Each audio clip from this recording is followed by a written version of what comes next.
As fears over Iran's threats to NATO continue to grow, 2 European soldiers were violently attacked near the alliance's headquarters in the Netherlands.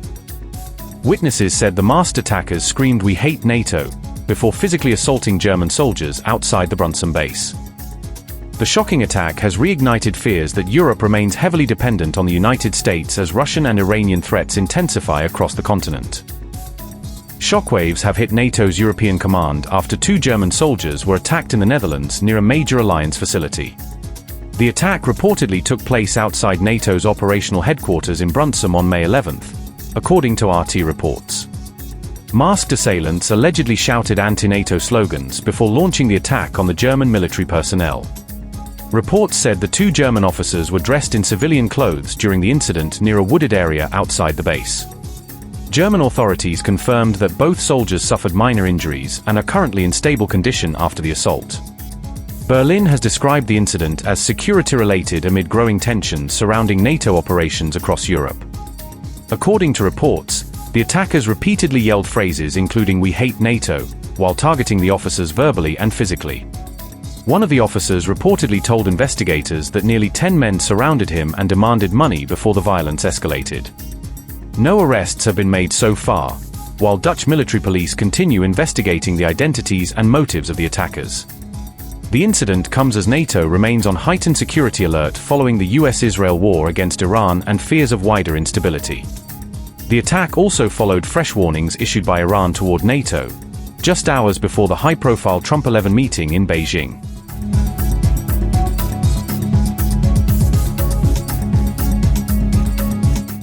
Iran's Foreign Minister Abbas Araghchi held talks with Norway's Deputy Foreign Minister Andreas Motzfeldt Kravik in Tehran.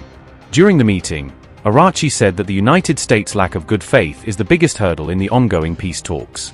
The discussions took place as Kravik traveled to Tehran on May 12 to discuss the war and wider regional developments. Araghchi also said that Iran is deliberating on a new legal procedure for the Strait of Hormuz. Araghchi said, quote, "The lack of good faith and dishonesty of the United States is the most significant obstacle to a definitive end to the war. The main cause and origin of the current situation in the Strait of Hormuz is the US and Israeli regime's military aggression against Iran, and subsequently the repeated violation of the ceasefire through the continued blockade of Iran's maritime ports. The arrogant approach and threatening rhetoric of the American side, along with the United States' lack of good faith and dishonesty, are the most important obstacles to a definitive end to the war and reaching a possible agreement. Iran, as a coastal state of the Strait of Hormuz, is consulting and deliberating to formulate regulations regarding arrangements related to the Strait of Hormuz in accordance with international law." Unquote. This came as Iran ruled out a second round of peace talks unless its trust-building conditions are met. Tehran has listed 5 conditions that it is calling the minimum guarantees needed to revive negotiations with Washington.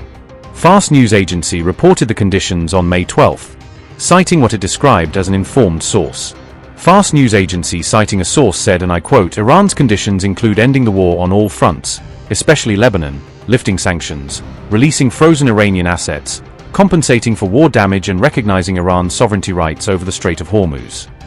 Iran also informed Pakistani mediators that the continuation of the US naval blockade in the Arabian Sea and Gulf of Oman after the ceasefire has further reinforced Tehran's distrust toward negotiations with the United States.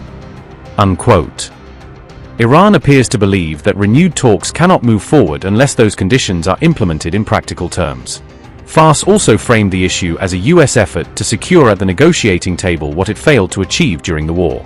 At the same time, Iran's government spokesperson said Tehran is choosing diplomacy while still keeping its finger on the trigger.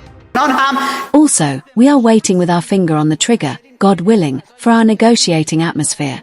Because our main outlook is toward lasting peace and, as stated by the martyred leader, we pursue diplomatic matters based on 3 principles: dignity, wisdom, and expediency. Therefore, the people should know that Iran's atmosphere is an atmosphere of firmness, construction, development, and trust.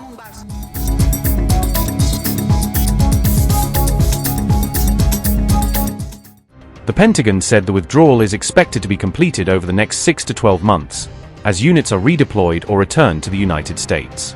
Officials noted that this drawdown would bring overall US troop levels in Europe back to roughly their pre-Ukraine war posture. The move comes after days of tensions, as a rift over the Iran war widens between Trump and key European capitals, especially Berlin.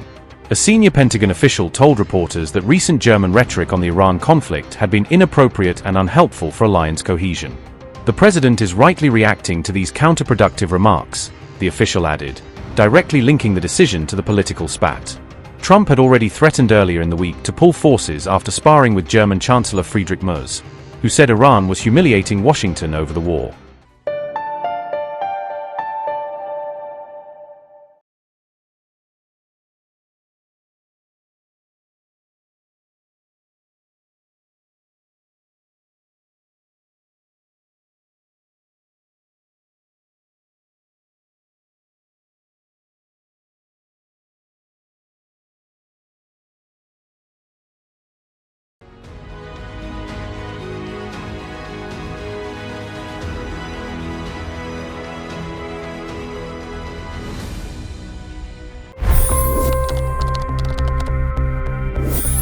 $25 crore गरीब गरीबी को परास्त करके बाहर निकले।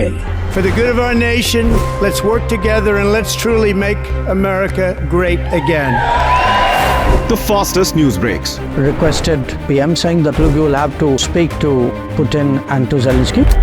The biggest news makers. The relationship with India is probably the most important bilateral relationship the U.S. will have for the rest of this century. The capital delivered quite an election result today. Expert analysis. The million-dollar question today is how to stop this dance of death. Ground reports. I'm standing at the crossroad of the Kumbh Mela. Behind me are more than 100 entry ghats. Long-form interviews. Exclusionary politics is reflected in Manipur case as well. You don't bother because this is a small state. Deep dive into burning issues. It's often said DRC could be the richest country in the whole world. It's because of what sits underneath. Why exactly did the US topple the Sheikh Hasina government? HT videos. We don't just break news, we break it down.